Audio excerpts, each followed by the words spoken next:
दुर्ग से शुरुआत कर लेते हैं। दुर्ग से हमारे साथ हमारे सहयोगी सुबोध तिवारी जुड़ चुके हैं। जी सुबोध जी, आपसे पूछना चाहेंगे, दुर्ग में खुलेआम जो है देह व्यापार चल रहा था, स्पा सेंटर की आड़ में भांडाफोड़ किया गया है, पुलिस ने बड़ी कार्रवाई की है, क्या कुछ इस पर जानकारी निकलकर सामने आ रही है और उसके साथ ही दुर्ग में ऐसी कौन सी खबरें हैं जो आज दिन भर सुर्खियों में रहने वाली है? देखिए सिल्वी जी, सबसे पहले तो आपके पूछे गए सवाल का जवाब देना चाहूंगा कि जिस तरीके से लगातार यह जानकारी मिल रही थी दुर्ग पुलिस को कि जो स्पा सेंटर है वहां स्पा सेंटर की आड़ में देह व्यापार किया जा रहा था दबे छुपे तरीके से। और स्मृति नगर चौकी क्षेत्र का मामला है जहां पर दो स्पा सेंटरों पे बीती रात पुलिस टीम ने पद्मश्री तंवर जो कि एडिशनल एसपी हैं, उनके नेतृत्व में पुलिस टीम ने छापेमारी कार्रवाई को अंजाम दिया और वहां पर कुछ ऐसे लोगों को पकड़ा जो आपत्तिजनक स्थिति में पाए गए, साथ ही आपत्तिजनक सामग्री भी उनके पास मौजूद थी और इसके बाद इनके खिलाफ पीटा एक्ट के तहत कार्रवाई की जा रही है। दूसरी बड़ी खबर है जिसके बारे में बता देना चाहूंगा कि दुर्ग के ग्राम धमदा ब्लॉक धमदा के ग्राम बेटेसरा में पंडवानी महासम्मेलन का आयोजन चल रहा है। इस 2 दिवसीय आयोजन के समापन समारोह पे मुख्यमंत्री विष्णु देव शामिल होने की संभावना है। हो सकता है इस दौरान जो 1 घंटे वो इस कार्यक्रम में शिरकत करेंगे, इस दौरान कोई बड़ी घोषणा भी की जाए या फिर कलाकारों की किसी बड़ी मांग को पूरा भी किया जा सकता है। दूसरी बड़ी बात है, छठ महापर्व की शुरुआत हो चुकी है। आज 25 तारीख है, नहाय खाए से इसकी शुरुआत हो रही है और बताया जा रहा है कि लगभग 27 तारीख तक इस महापर्व को मनाया जाएगा और 28 नवंबर को उगते सूर्य को अर्घ देकर यानी कि सुबह सुबह भोर में अर्घ देकर व्रत का पारण किया जाएगा। यह पति और पुत्रों के संतान की कुशलता की कामना के साथ महिलाओं के द्वारा किया जाने वाला व्रत है, जिसे बताया जाता है कि बहुत ही कठिन परीक्षा के साथ इस व्रत को पूरा किया जाता है। उसके बाद बात करूंगा एग्रीस्टेक सॉफ्टवेयर को लेकर, जो कि किसानों के पंजीयन के लिए बनाया गया है और जिन किसानों का पंजीयन एग्रीस्टेक सॉफ्टवेयर में होगा, पोर्टल में होगा, वे ही अपना धान मंडियों में जाकर बेच पाएंगे।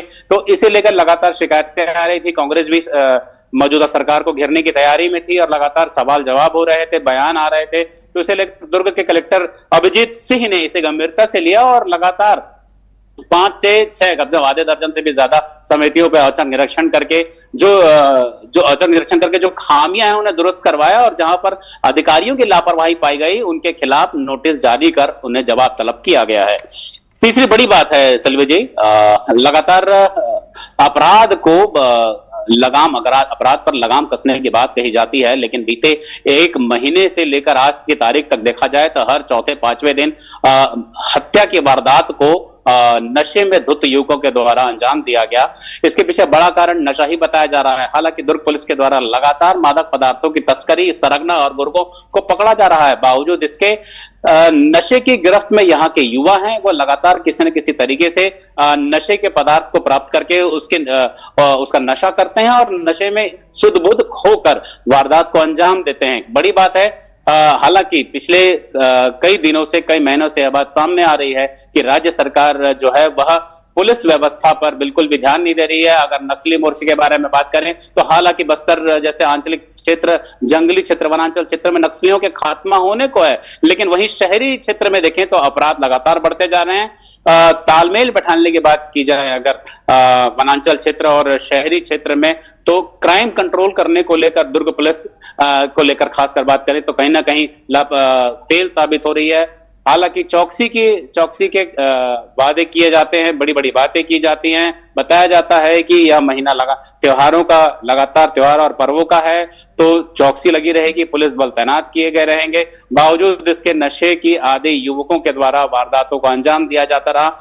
अगर बात करें बीते रात की तो भी स्टेशन, कभी दुर्ग स्टेशन, कभी भिलाई नगर स्टेशन, कभी पावर स्टेशन में हत्या की वारदात देखी गई है। जी सुबोध जी, क्योंकि आपने छठ पर्व का जिक्र किया, छठ पर्व में महिलाएं उगते सूर्य को अर्घ देती है। इस दौरान जो है घाट पर बड़ी मात्रा में भीड़ जो है देखने को मिलता है, क्या कुछ इस पर तैयारियां किया गया है सर?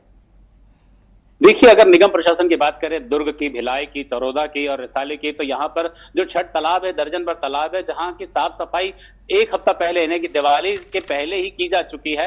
हालांकि कुछ जगह के तालाबों, कुछ तालाबों ने, कि कुछ निगम क्षेत्र के तालाबों को लेकर अभी भी सफाई व्यवस्था की बात कही जाती रही, लेकिन चूंकि आज से छठ पर्व शुरू हो चुका है तो निगम की पद्धतियों के बारे में या सफाई के बारे में बात करें तो ठीक, लेकिन पुलिस विभाग के बारे में बात करें तो वहां भी चौकसी की जरूरत पड़ती है। लगातार कई बार घाट पर कुंड को लेकर और पूजा पाठ को लेकर भी विवाद की स्थिति देखने को मिलती है।